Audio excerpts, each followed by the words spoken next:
আর newsroom লাইভে এবার নজর রাখবো ডেডলাইনের আগেই এসআইআর শুনানি শেষ হলো। একদিন আগেই রাজ্যে শেষ হলো এসআইআর শুনানি। সিইও দপ্তরের রিপোর্ট, জেলা শাসকদের আরো ডিটেল আপডেট নেব। সোমরাজ রয়েছে আমার সঙ্গে। সোমরাজ, কমিশনের তরফ থেকে কি জানা যাচ্ছে? ডেডলাইন ছিল আগামীকাল পর্যন্ত, একদিন আগেই শেষ হলো শুনানি। একদমই, দেখো আগামীকাল পর্যন্ত ডেডলাইন ছিল শুনানি শেষ করার, কিন্তু তার আগেই এসআইআর এর যাবতীয় শুনানি শেষ হলো। এখনো পর্যন্ত যত নোটিশ সার্ভ করা হয়েছিল বিএলও মারফত ভোটারদের কাছে, তাদের সবার শুনানি শেষ করা হয়েছে।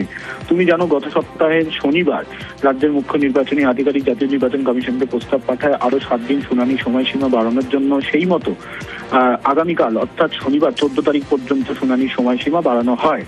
কিন্তু দেখা যায় যে 12 থেকে 13টি বিধানসভা শুনানি বাকি রয়েছে, যার মধ্যে দক্ষিণ 24 পরগনা জেলা 7টি বিধানসভা ছিল।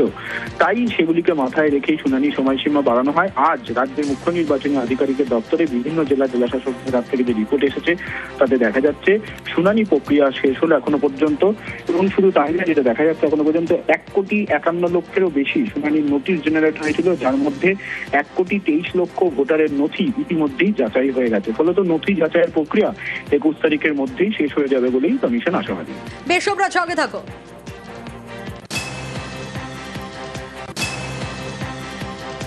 আর এসআইআর শুনানিতে 1,40,000 অবৈধ, শুনানি শেষে কত অবৈধ ভোটার চিহ্নিত হলো আপনাদের জানাচ্ছিলাম। আরো ডিটেল আপডেট নেব সোমরাজের কাছ থেকে। সোমরাজ, দেখো এখনো পর্যন্ত দেখা যাচ্ছে 1,40,000 অবৈধ ভোটার যাদেরকে তালিকা থেকে বাদ দিয়ে দেওয়া হয়েছে, অর্থাৎ ইতিমধ্যেই তাদেরকে রিজেক্ট করে দেওয়া হয়েছে। কিন্তু কমিশন বলছে এই সংখ্যা আরো বাড়বে। তার কারণ শুনানিতে এসেছেন কিন্তু তারা ডকুমেন্ট দিতে পারেনি, সেই সংখ্যাটা 1,40,000, কিন্তু এখনো সবার ডকুমেন্ট আপলোড হয়নি।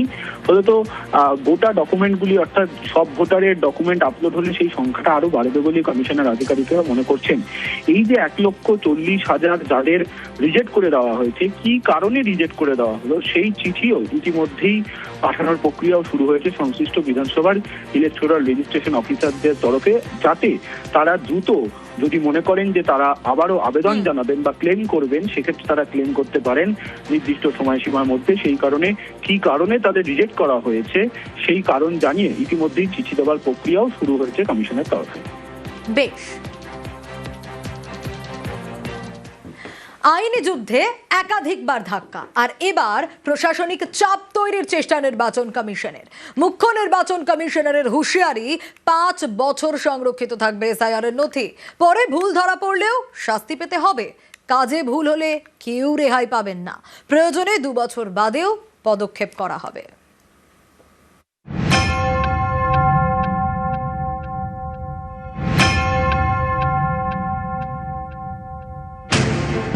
এসআইআর নিয়ে আইনি যুদ্ধে একাধিকবার ধাক্কা খেয়েছে নির্বাচন কমিশন। তাই কি এবার প্রশাসনিক চাপ তৈরির চেষ্টা? এসআইআর নিয়ে শুক্রবার ভার্চুয়াল বৈঠকে বসে কমিশনের ফুল বেঞ্চ। বৈঠকে ছিলেন পশ্চিমবঙ্গের সিইও, জেলা শাসক এবং অবজারভাররা। সেখানেই মুখ্য নির্বাচন কমিশনার জ্ঞানেশ কুমারের হুঁশিয়ারি, এসআইআর প্রক্রিয়া চলাকালীন যেসব নথি নেওয়া হচ্ছে তা কমিশনের তথ্য ভাণ্ডারে সংরক্ষিত থাকবে। 1 বছর বা 2 বছরের জন্য নয়, 5 বছরের জন্য সংরক্ষিত থাকবে। কয়েক বছর পরেও ভোটার তালিকায় কোনো বিদেশির নাম ধরা পড়লে সংশ্লিষ্ট অফিসারকে শাস্তি পেতে হবে। এখানেই শেষ নয়, মুখ্য নির্বাচন কমিশনারের হুঁশিয়ারি, এসআইআর এর তথ্য আপলোডে ভুল হলে কেউ রেহাই পাবেন না। ডিএম, ইআরও, এইআরওদের বিরুদ্ধে ব্যবস্থা নেওয়া হবে। 2 বছর বাদেও কমিশন পদক্ষেপ করতে পারবে। এদিন ভার্চুয়াল বৈঠকে মুখ্য নির্বাচন কমিশনার এও বলেন, অনেক জায়গা থেকে ভুল নথি আপলোড করা হচ্ছে। নথি হিসেবে কোথাও সংবাদপত্র আপলোড করা হয়েছে, কোথাও পাসপোর্ট আপলোড করার কথা বললেও সাদা কাগজ আপলোড হয়েছে। এমনই বেশ কিছু নথি দেখিয়ে উত্তর 24 পরগনা এবং দক্ষিণ 24 পরগনা জেলা শাসককে সতর্ক করে দেন মুখ্য নির্বাচন কমিশনার। দক্ষিণ 24 পরগনা জেলা শাসককে বলেন, সব থেকে খারাপ কাজ হচ্ছে দক্ষিণ 24 পরগনায়। তখন পশ্চিমবঙ্গের মুখ্য নির্বাচনী আধিকারিক মনোজ কুমার আগরওয়াল বলেন, এই ধরনের ভুল হলে শাস্তিমূলক ব্যবস্থা নিতে হবে। মালদা, কোচবিহার সহ বেশ কয়েকটি জায়গায় জেলা শাসকদের ভূমিকা নিয়ে ক্ষোভ প্রকাশ করেছে কমিশন। মুখ্য নির্বাচন কমিশনার ফের মনে করিয়ে দেন, এসআইআর এর কাজ নিয়ে সতর্ক থাকতে হবে। এই কাজ সঠিক এবং নিখুঁতভাবে করতে হবে। অপ্রাসঙ্গিক তথ্য আপলোড করা যাবে না। অভিযোগ নিষ্পত্তির জন্য নির্দিষ্ট নথির বাইরে অন্য কোনো নথি নেওয়া যাবে না। ভালো মানের কাজ চাই। ভোটার তালিকায় অনৈতিকভাবে কোনো নাম যেন না ঢোকে অথবা বাদ যায়। 5 দিনে 1 কোটি ভোটারের নথি আপলোড করা হয়েছে। এই নথিগুলো কি যাচাই করা হয়েছে? কারা যাচাই করেছেন? সব নথি ফের যাচাই করতে হবে। চূড়ান্ত ভোটার তালিকা থেকে যাতে কোনো ভারতীয় নাম বাদ না যায় সেটা নিশ্চিত করতে হবে। ভোটার তালিকায় কোনো বিদেশির নাম যাতে না থাকে সেটাও নিশ্চিত করতে হবে।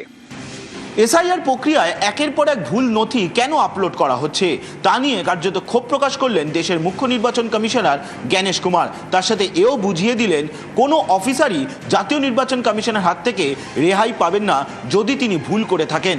আজ না হোক 2 বছর বাদেও জাতীয় নির্বাচন কমিশন তার বিরুদ্ধে পদক্ষেপ করতে পারে। ক্যামেরায় সুমন বোসের সঙ্গে সোমরাজ বন্দ্যোপাধ্যায়, নিউজ 18 বাংলা, কলকাতা। আর যে খবর এবার নজর রাখবো, কমিশনের প্রশ্নের মুখে পড়তে হয়েছে রাজ্যের মুখ্য সচিবকে। একাধিক নির্দেশ অমান্যের অভিযোগে দিল্লিতে তলব করা হয়েছে। আরো বিস্তারিত এই বিষয়ে মৈত্রী জানাবে। মৈত্রী, মুখ্য সচিব নন্দিনী চক্রবর্তীকে দিল্লিতে তলব করলো কমিশন, কি কারণে, কি অভিযোগ? সোনিয়া, দেখো, মুখ্য সচিব নন্দিনী চক্রবর্তী আজকে বেশ কিছু প্রশ্নের মুখে পড়তে হয়েছে। কমিশনের ফুল বেঞ্চের সামনে আজকে উপস্থিত হতে হয় রাজ্যের মুখ্য সচিব নন্দিনী চক্রবর্তীকে, এবং সেখানে তাকে জিজ্ঞেস করা হয় যে কেন কমিশনের একের পর এক নির্দেশকে অমান্য করা হচ্ছে। এবং একই সঙ্গে আমরা সূত্র মারফত যেটা জানতে পারছি যে তাকে এটাও মনে করিয়ে দেওয়া হয় যে আগামী মাসে নির্বাচন ঘোষণা হবে এবং তারপরে গোটা অ্যাডমিনিস্ট্রেশন কমিশনের নিয়ন্ত্রণে থাকবে। ফলে সেক্ষেত্রে যেন সমস্ত রকমের যে নির্দেশ কমিশনের তরফ থেকে দেওয়া হচ্ছে সেই নির্দেশ যেন অক্ষরে অক্ষরে পালন করা হয়, সেই বিষয়টিও কিন্তু তাকে আবারও মনে করিয়ে দেওয়া হয়।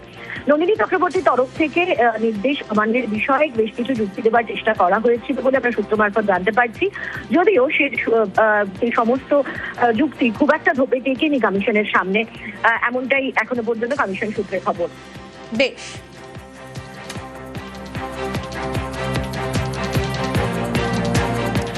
ভোটারকে অপহরণের অভিযোগে ধৃত বিএলও। হ্যাঁ, অভিযোগ এমনটাই। 9 ফেব্রুয়ারি থেকে নিখোঁজ বাদুরিয়ার বাসিন্দা। এই আরো পরিচয়, ভোটারকে ফোন করে তলব।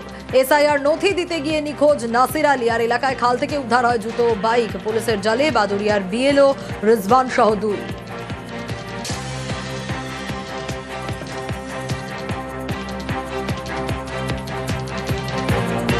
3 দিন ধরে নিখোঁজ আমার কাকা, তাকে খুঁজে পাওয়া যাচ্ছে না।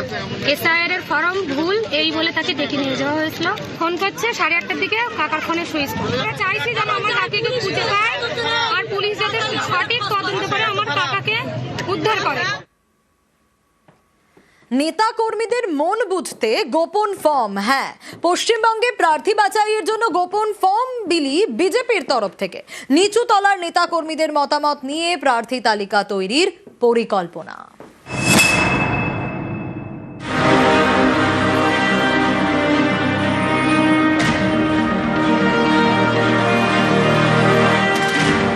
টার্গেট 26, লক্ষ্য বাংলা জয়। প্রার্থী বাছাইয়ে সতর্ক বিজেপি। পশ্চিমবঙ্গের প্রার্থী তালিকা তৈরির জন্য দলের নিচুতলা নেতাকর্মীদের মতামত নেওয়া শুরু হয়েছে। এর জন্য দেওয়া হচ্ছে গোপন ফর্ম। গত 1 সপ্তাহ ধরে গোপন ফর্ম বিলি করা হচ্ছে জেলায় জেলায়। এই ফর্ম দেওয়া হচ্ছে মণ্ডল সভাপতি, বুথ স্তরের নেতা ও কর্মীদের। 6টি নাম লিখে জমা দিতে হচ্ছে। 3টি পছন্দের প্রার্থীর নাম আর বাকি 3টি অপছন্দের। প্রার্থী হিসেবে যাদের নাম উঠে আসছে তাদের সঙ্গে সংগঠনের সম্পর্ক কেমন তা যাচাই করে নিতেই এই গোপন ফর্মের ফর্মুলা। ভারতীয় জনতা পার্টি সবসময় ভারতের জনতার কথাকে মান্যতা দেয়। ভারতবর্ষের সবকটি প্রদেশে যেখানে যেখানে আমরা আছি সেখানে মানুষের কথা ভেবে, মানুষের সঙ্গে কথা বলে জনতার সরকার সুপ্রতিষ্ঠিত হয়েছে। এখানেও তাই হচ্ছে। আমরা মানুষের সঙ্গেই আছি। যে 3 থেকে 77 যে উত্থান, সেই উত্থানেতেও আমরা মানুষের আশীর্বাদ নিয়েই চলেছি। সবাইকেই গুরুত্ব দেওয়া হয়েছে। বিজেপির যারা কর্মী, বিজেপির যারা নেতা, তারা কোনোদিন এই নিয়ে ভাবেনি। আমাদের লক্ষ্য দিন বদলের। 2021-এর বিধানসভা ভোট এবং 2024-এর লোকসভা ভোটে এ রাজ্যে স্বপ্ন ভঙ্গ হয়েছে বিজেপির। পর্যবেক্ষকদের একাংশের মতে এই 2 ভোটেই প্রার্থী বাছাইয়ে বেসরকারি সংস্থার সমীক্ষার ফলকে গুরুত্ব দেওয়া হয়েছিল। বুথ স্তরের নেতাকর্মীদের মতামত সেভাবে নেওয়াই হয়নি। এর জেরে নেতৃত্বের সিদ্ধান্ত এবং সংগঠনের পছন্দের মধ্যে তফাৎ থেকে যায়। এই ছবিটা এবার বদলাতে চায় বিজেপি। নিচুতলা নেতাকর্মীদের মতামতকে গুরুত্ব দিয়ে তাই গোপন ফর্মের ফর্মুলা। সংকল্পপত্র থেকে আগামী নির্বাচনের প্রার্থী বাছাই, সকল ক্ষেত্রে এবার বঙ্গ বিজেপি অনেকখানি সংযত। এবং সব দিক থেকেই দেখা যাচ্ছে বিজেপি নিচু তলার কর্মী সমর্থকদের অনেক বেশি করে গুরুত্ব দিচ্ছে। তবে আগামী নির্বাচনের আগে বিজেপির একাধিক পদক্ষেপ নির্বাচনের ভোট বাক্সে কতখানি প্রভাব ফেলে সেটাই এখন দেখার। ক্যামেরায় গোপালের সঙ্গে সুস্মিতা, নিউজ 18 বাংলা, কলকাতা।